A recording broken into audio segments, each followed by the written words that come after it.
PT KB Pharma bekerja sama dengan radio kesayangan Anda mempersembahkan Sandiwara Radio Saur Sepuh.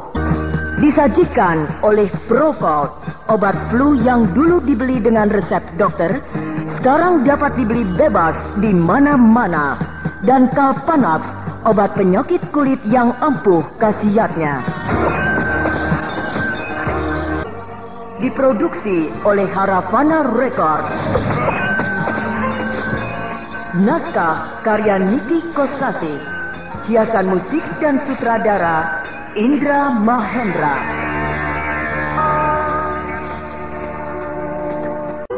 Akhirnya tidur juga.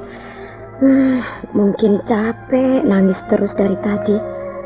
Atau sudah melihat bapaknya jadi tenang ya. Tidur nih Dayang. Basrin. Kasihan. Lapar barangkali. Ingin menetek, ibunya tidak ada. Kok ini? Bayi ini sudah tidak menetek. Oh iya, sudah disapi ya? Iya.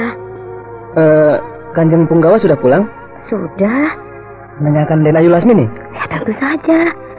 Sebab kalau suami pulang dari pekerjaan, seharusnya istrinya kan ada di rumah menyambut. Tapi ini tidak ada. Aduh, Den Ayu Lasmini itu kemana saja sih ya? Pergi melulu. Ya kamu yang paling dekat dengan Den Ayu Lasmini. Seharusnya kan tahu kemana beliau pergi. Mana aku berani. Bisa-bisa dibentak kalau bertanya ini itu. Kasihan ya Kanjeng Punggawa. Beliau sering melamun sendirian. Dan Ayu Lasmini begitu sih. Iya. Kalau pergi keluar rumah lama banget. 1 harian. Dan seringkali hampir tiap hari. Ya, aku sih cuma dengar sepintas lalu. Cuma dengar-dengar begitu. Hah? Dengar-dengar apa? Katanya Den Ayu Lasmini mendirikan padepokan. Hah? Mendirikan padepokan? Iya, mendirikan perguruan silat. Oh iya, di mana? Katanya di desa Ciramaya. Ada-ada saja Den Ayu itu. Sudah punya anak, kok masih giat mengurus yang begituan? Ya, dia sih pendekar. Biarpun pendekar, tapi tidak boleh melupakan tugasnya sebagai ibu rumah tangga. Mau diapakan anak dan suami?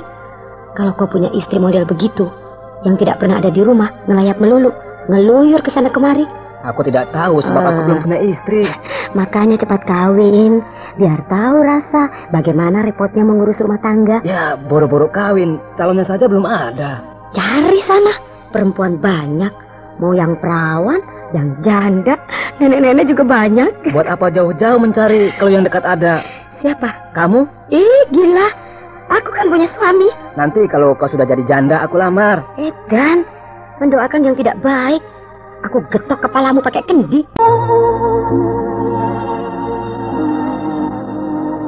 Desa Cilamaya letaknya terlalu jauh dari sini. Kau tiap hari pulang pergi ke sana.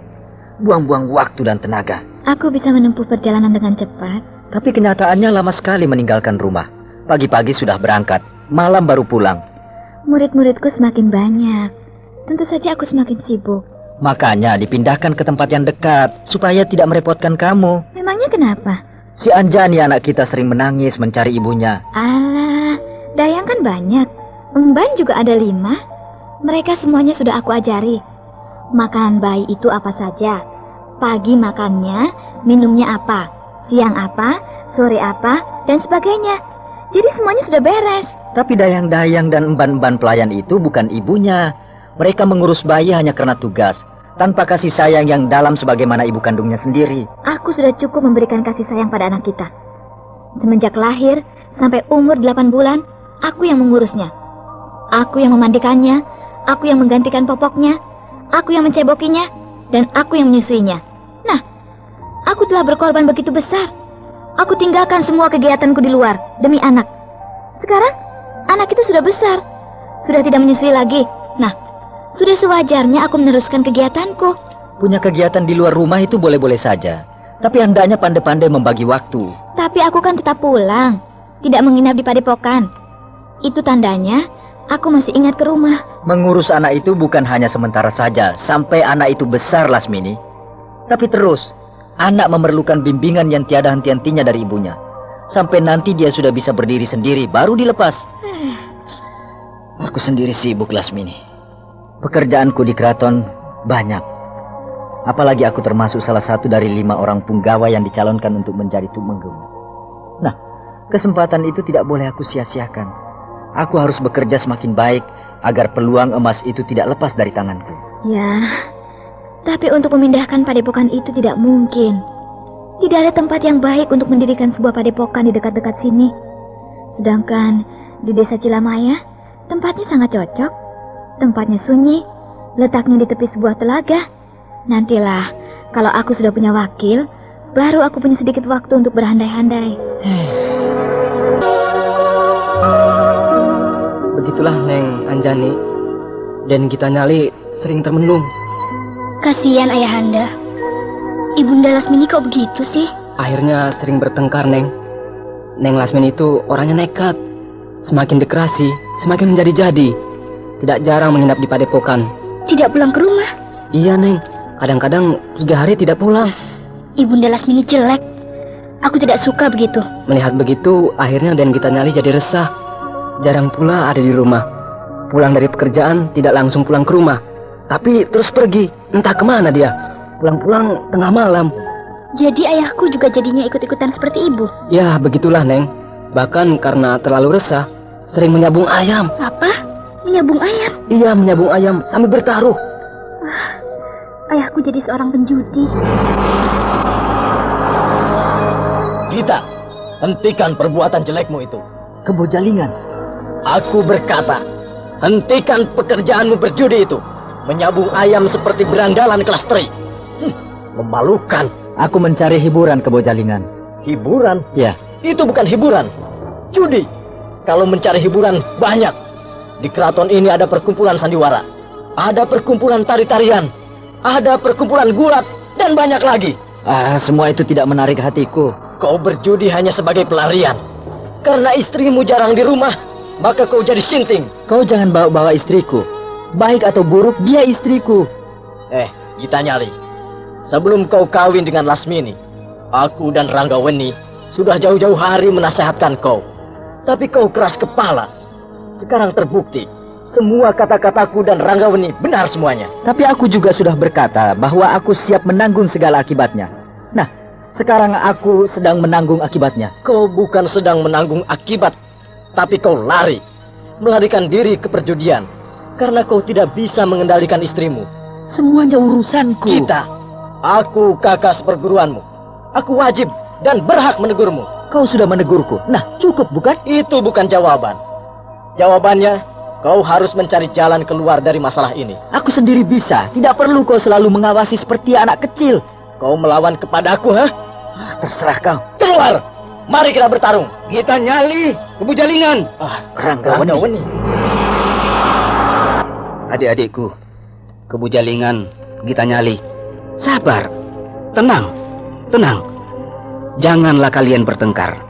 Ingatlah pesan guru kita, Eyang Begawan Badranaya. Beliau selalu bangga bahwa kita bertiga adalah murid-murid utama yang selalu menjadi teladan bagi murid-murid yang lain. Aku tidak mau kehilangan Lasmini.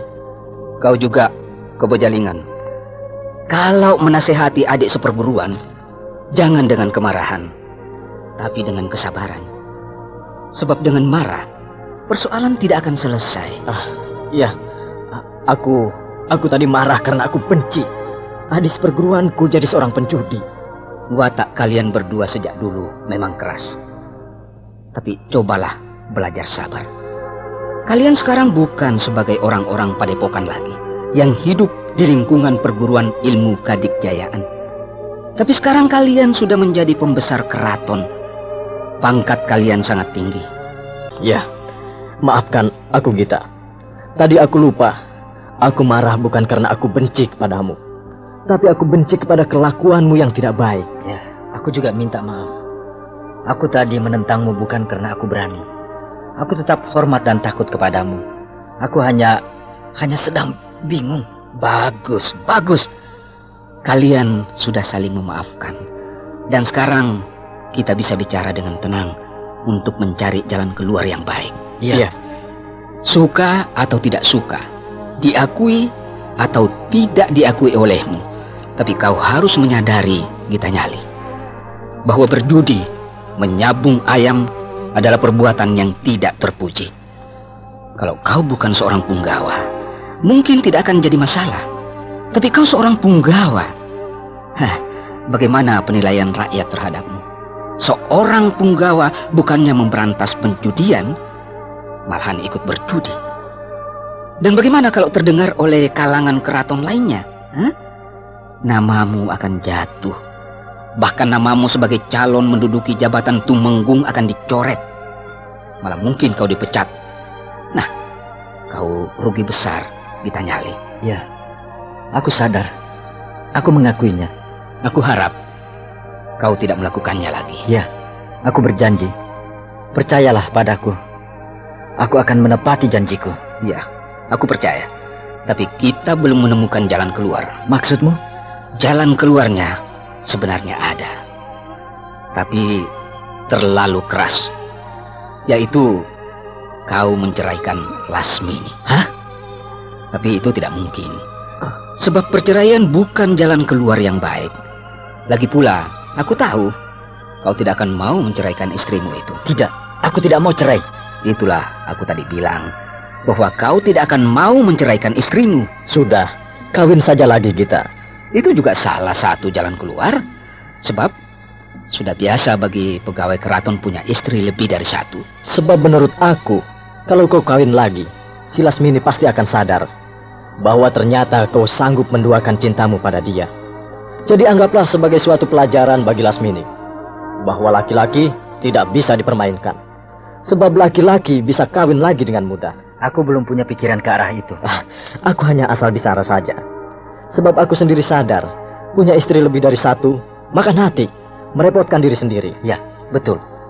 Jadi yang paling baik menurut aku, kau ikut saja perkumpulan wayang. Wayang? Ya, di antara kita murid-murid Eyang Begawan Badranaya, yang pintar nembang hanya kau.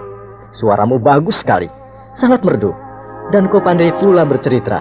Nah, siapa tahu kau bisa jadi dalang. Baiklah, aku akan mencobanya. Bagaimana, Kakang Ranggaweni? Kau setuju si Gita Nyali jadi dalang? Aku setuju. Dan aku kira tidak akan mengganggu pekerjaanmu sebagai seorang pembesar keraton. Artinya, pekerjaan menjadi dalang hanya untuk sekedar selingan. Sedang pekerjaanmu sebagai seorang punggawa tetap menjadi nomor satu.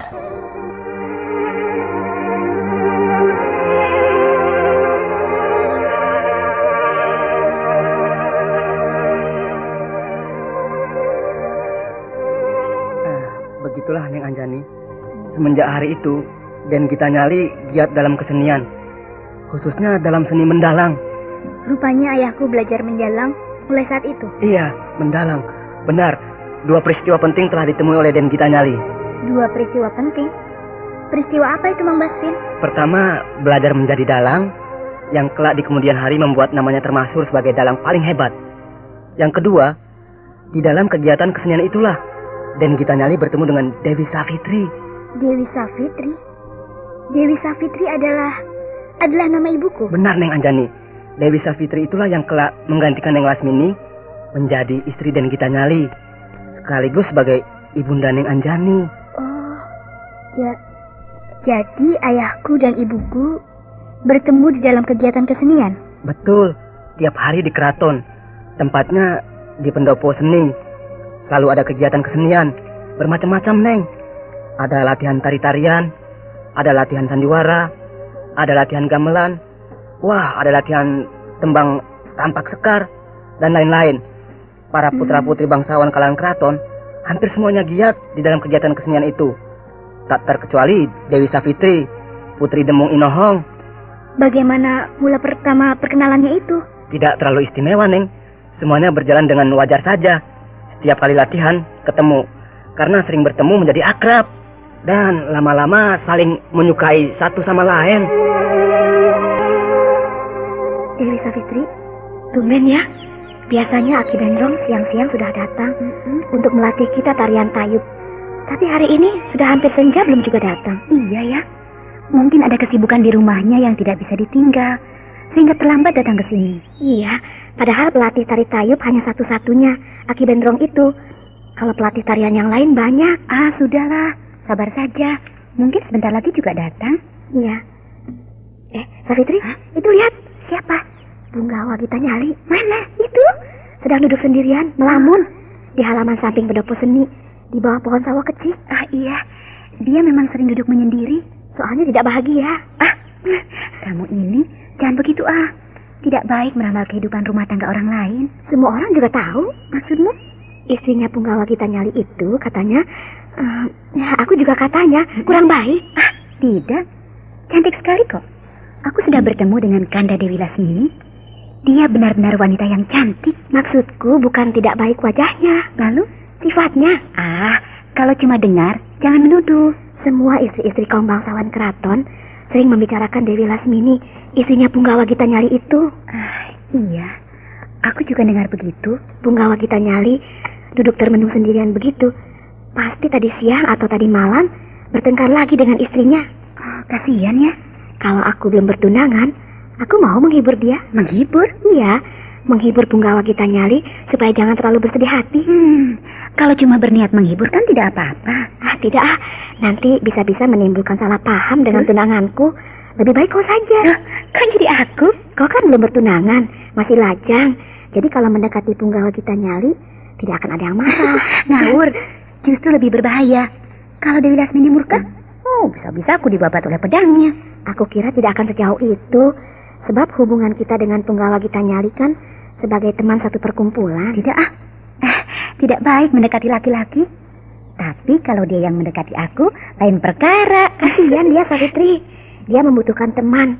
Punggawa kita Nyali orangnya tertutup. Tapi mungkin kalau sama orang yang dia sukai, akan terbuka untuk mencurahkan isi hatinya. Iya, tapi apa untungnya bagiku? Itu kan urusan rumah tangga orang. Ya, siapa tahu kau bisa mengambil alih. Mengambil alih? Ya, artinya punggawa kita Nyali mengalihkan perhatiannya kepadamu. Ngawur. Dia masih muda, ganteng dan baik. Nah, kau mau mencari yang bagaimana lagi? Kau jahat, Dewi Kayas. Menyuruh aku merebut suami orang. Aku hanya bergurau kok. Maksudku sebagai sesama teman, tidak ada salahnya kita menolong dia, membantu dia meringankan beban batinnya. Paling tidak, kalau dia sudah menumpahkan unek-unek hatinya akan ringan sedikit. Beban yang menghimpit batinnya akan berkurang. Tidak biarkan saja dia mengatasi masalahnya sendiri. Dia kan sudah dewasa, lebih dewasa dari kita. Kalau aku masih lajang seperti kamu, aku akan membantu dia. Bukan apa-apa, tapi kasihan.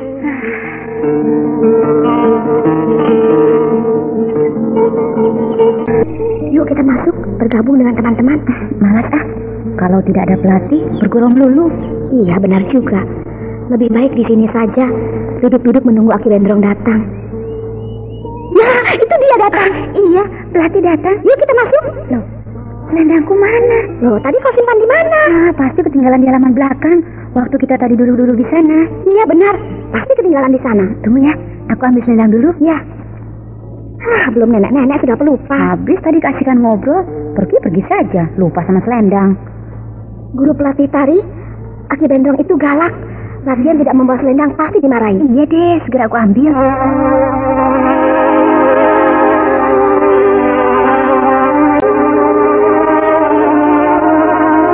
Nah, itu pohon tanjung di halaman belakang pendopo mawar.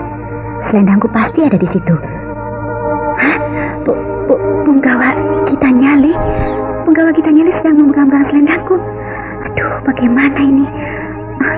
Aku malu memintanya dari dia. Tapi aku harus mengambil selendang itu. Bagaimana ya?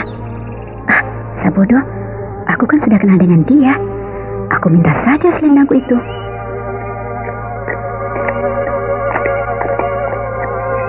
Sampurasun. Rampes. Dewi Savitri. Maaf, itu selendang saya. Oh, maaf. Saya tadi berniat mencari udara segar di sini. Tahu-tahu di atas bangku taman ini ada selendang ungu. Saya heran, selendang siapa? Saya tidak tahunya kepunyaan Jeng Dewi Savitri. Saya mau latihan menari. Oh, silakan. Ini selendangnya. Terima kasih. Gurunya sudah datang? Sudah. Baiklah, saya juga akan ke sana menonton latihan tari-tarian. Kebetulan hari ini saya menganggur, tidak ada latihan wayang. Iya. Jeng Dewi tidak keberatan bukan bila berjalan bersama-sama? Dekat ini kok, cuma di situ. Boleh. Saya lihat Jeng Dewi Savitri sangat giat latihan menari. Tentu sudah pandai menari. Belum. Hah? Oh, masa? Kan sudah lama ikut perkumpulan tari. Saya orang bodoh. Suka begitu. Iya. Saya sudah melihat buktinya.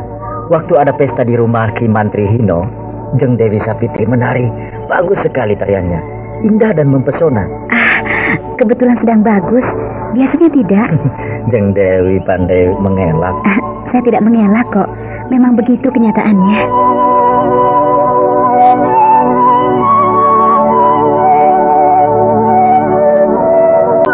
Begitulah Neng Anjani. Semenjak itu persahabatan Den Gita Nyali dengan Den Ayu Dewi Savitri semakin akrab. Iya. Persis seperti yang dikatakan oleh Dewi Kayas, sahabatnya Dewi Savitri, bahwa karena sering bertemu, lama-lama timbul rasa suka. Begitu pula dengan Den Gita Nyali dan Dewi Savitri, satu sama lain saling menyukai. Den Gita Nyali sering mencurahkan masalah rumah tangganya kepada Dewi Savitri, seakan-akan Dewi Savitri sebagai tempat mengadu bagi Den Gita Nyali. Dan nampaknya Dewi Savitri sendiri tidak keberatan menjadi tempat penampung segala masalah yang dihadapi oleh Den Gita Nyali. Mungkin Ibunda Savitri merasa kasihan kepada ayahku karena merasa tidak bahagia dalam kehidupan rumah tangganya. Saya kira juga begitu. Tapi yang jelas semenjak itu Den Gita Nyali tidak murung lagi. Oh ya? Iya, selalu nampak cerah ceria dan sudah tidak peduli lagi kepada Neng Lasmini. Apakah Neng Lasmini mau pulang atau tidak, masa bodoh saja. Tidak pernah bertanya ini itu seperti hari-hari yang lalu. Tentu Ibunda Lasmini curiga. Tentu saja, Neng. Perasaan wanita itu halus, Neng. Perubahan yang terjadi pada diri Den Gita Nyali membuat Neng Lasmini curiga.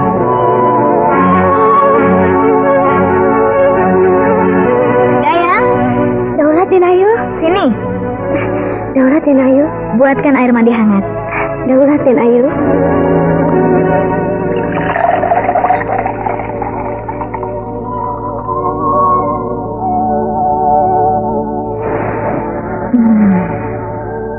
Pintar juga si Dayang itu membuat wedang jahe. Enak dan segar. Apalagi di pagi hari yang agak dingin seperti ini.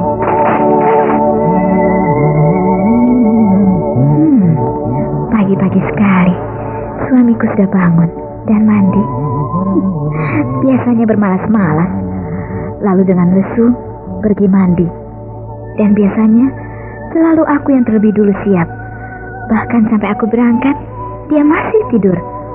Tapi sudah 3 hari ini, dia nampak gembira. Bahkan bersenandung, bernyanyi-nyanyi kecil. Loh, Dinda Lasmini, tumben. Tumben? Ya, biasanya sepagi ini kau sudah berangkat ke Cilamaya, pergi ke padepokanmu. Kanda juga tumben. Tumbennya bagaimana? Pagi sekali sudah bangun. Biasanya saya sudah pergi, Kanda belum bangun. Tapi belakangan hari ini selalu bangun terlebih dulu. Dan dengan riang gembira, penuh semangat, mempersiapkan diri untuk berangkat bekerja. Ya, mungkin saja sedang kebetulan senang bangun pagi. Mungkin besok atau lusa senang bangun siang lagi. Sebab begitu seseorang, kesenangannya selalu berubah-ubah. Oh ya? Aku katakan mungkin, jadi belum pasti. Iya. Baiklah Dinda, aku berangkat ke keraton. Ke keraton? Iya, ke keraton, ke tempat pekerjaanku. Lalu kenapa? Barangkali kemana begitu? Meronda keadaan tempat-tempat tertentu? Ya, itu mungkin juga. Termasuk salah satu kemungkinan. Sebab bisa saja ada perintah mendadak, aku harus memeriksa keadaan sebuah kampung yang letaknya agak jauh dari ibu kota kerajaan. Iya. Hujan? Daulat, Kanda. Siapkan kuda. Daulat, Kanda. Dayang, tumben ya. Den Ayu Lasmini ada di rumah. Mungkin sedang tidak enak badan. Tidak enak badan. Sebab tadi pagi beliau mandi air hangat. Biasanya selalu minta air yang dingin untuk menjaga kesegaran tubuhnya. Kau tidak mendengar apa-apa? Maksudmu bertengkar? Iya. Ih, tidak. Barangkali sudah bosan ya. Setiap hari bertengkar melulu. Mungkin. Tapi tadi pagi mereka berbicara kan ya?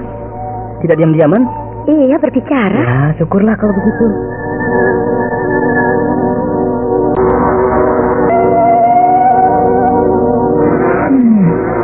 Sudah sore, kita Nyali belum pulang. Biasanya, meskipun meronda ke rumah-rumah penduduk, pulangnya tidak pernah terlambat. Dia memang berubah. Sikapnya terhadapku juga berubah. Acuh dan dingin. Sepertinya tidak peduli kepada diriku.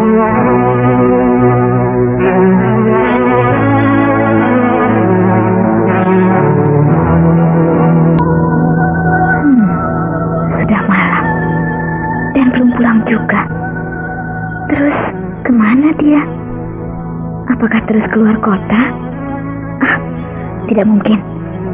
Sebab kalau keluar kota, pasti ada orang suruhan dari keraton yang membawa pesan kepadaku. Tapi ini tidak ada. Jadi kita Nyali tidak pergi keluar kota. Bahkan meronda, memeriksa keadaan penduduk juga tidak. Jadi terus pergi kemana dia? Dayang, Daulat dan Ayu, apakah setiap hari Kanda Punggawa pulangnya larut malam? Kadang-kadang saja, Den Ayu. Kadang-kadang. Betul, Den Ayu. Pernah tidak pulang sama sekali? Tidak pernah kok, Den Ayu. Nah, itu Kanjeng Punggawa pulang. Ya, sudah. Kau pergi sana. Daulat, Den Ayu.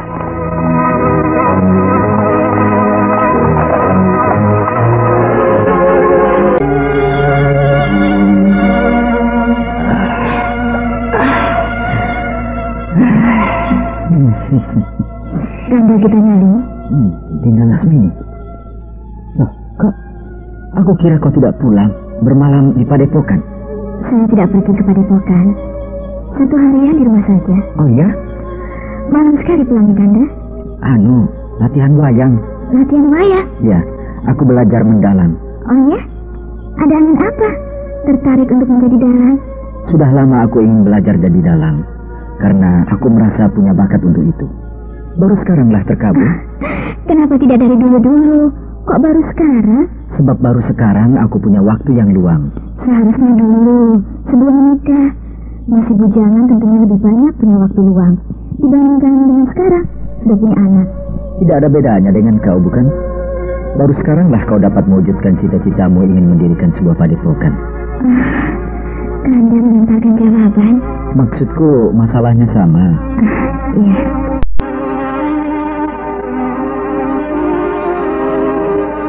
Begitulah, Neng. Waktu berjalan terus. Hanya tinggal 3 hari saja, Neng Lasmini berdiam di rumah. Selanjutnya kembali seperti semula. Jarang ada di rumah. Bahkan lebih parah lagi. Lebih sering tidak adanya daripada adanya. Mungkinkah Ibunda Lasmini sudah tahu bahwa ayahku ada main dengan perempuan lain? Saya tidak begitu pasti, Neng. Lalu seterusnya bagaimana? Pokoknya menjadi tidak karu-karuan, Neng. Masing-masing sibuk dengan urusannya sendiri-sendiri. Sepertinya sudah bukan suami istri lagi. Jarang ketemu. Kalau ketemu juga diam-diaman saja. Akhirnya rumah itu seperti rumah penginapan yang hanya merupakan tempat singgah saja, tidur dan menyimpan pakaian.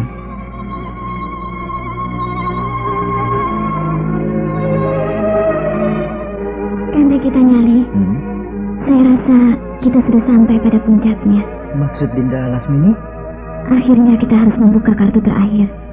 Tidak bisa begini terus. Harus ada akhirnya, Kanda. Lalu maksud Dinda? Tidak usah memungkiri kenyataan bahwa Kanda sudah terpikat oleh gadis lain. Saya tahu siapa orangnya, yaitu Dewi Savitri. Jadi kenyataannya sekarang, Kanda telah membagi cinta. Semua itu karena kau juga, Lasmini. Kau telah membagi cinta. Bahkan mungkin kau lebih mencintai kedudukanmu sebagai ketua padepokan. Iya, itu saya akui. Dan sekarang sudah terlanjur. Kita masing-masing telah membagi cinta. Rasanya tidak mungkin memaksa Kanda untuk meninggalkan gadis itu. Begitu pula saya tidak mungkin meninggalkan kedudukan saya sebagai ketua padepokan yang telah saya bina sekian lama, Kanda. Dan saya tidak mau dimadu. Lalu? Kita sudah menemui jalan buntu. Maksudmu? Apakah masih harus dipertahankan rumah tangga yang sudah tidak keruan ini? Perceraian bukanlah jalan yang terbaik lah. Iya, memang. Tapi untuk apa memelihara penderitaan? Penderitaan? Oh, Kanda, jangan membohongi diri sendiri bahwa Kanda menderita karena ulah saya. Begitu pula lah saya akan menderita bila harus meninggalkan dunia saya. Cukuplah yang kandas hanya satu, dan jangan ditambah lagi. Maksudmu? Impian saya kandas di tengah jalan. Impian saya untuk memiliki seorang suami untuk selamanya telah kandas. Jadi, janganlah Kanda mengkandaskan impian Dewi Savitri. Sebab, tentu dia pun sebagai seorang gadis mendambakan sebuah rumah tangga yang bahagia. Jadi kau tidak punya pilihan lain lah. Oh, jangan mendesak saya. Sebab Kanda pun sudah tidak punya pilihan lain. Jika seandainya Kanda disuruh memilih saya atau Savitri, tentu Kanda akan memilih Savitri. Kau yakin begitu? Iya, saya yakin Kanda. Sebab Kanda mendambakan seorang istri yang selalu ada di rumah.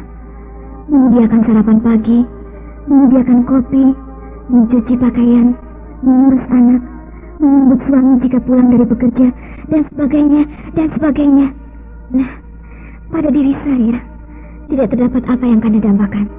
Nah, sekarang sudah jelas, Kanda akan memilih Savitri, gadis keraton asli yang memiliki kepribadian wanita sejati, pendamping suami yang setia sampai akhir hayat. Sayang sekali. Iya, kita sama-sama menyayangkannya. Mengapa bahtera yang kita bina harus kandas di tengah jalan? Namun itulah kenyataan yang harus kita alami.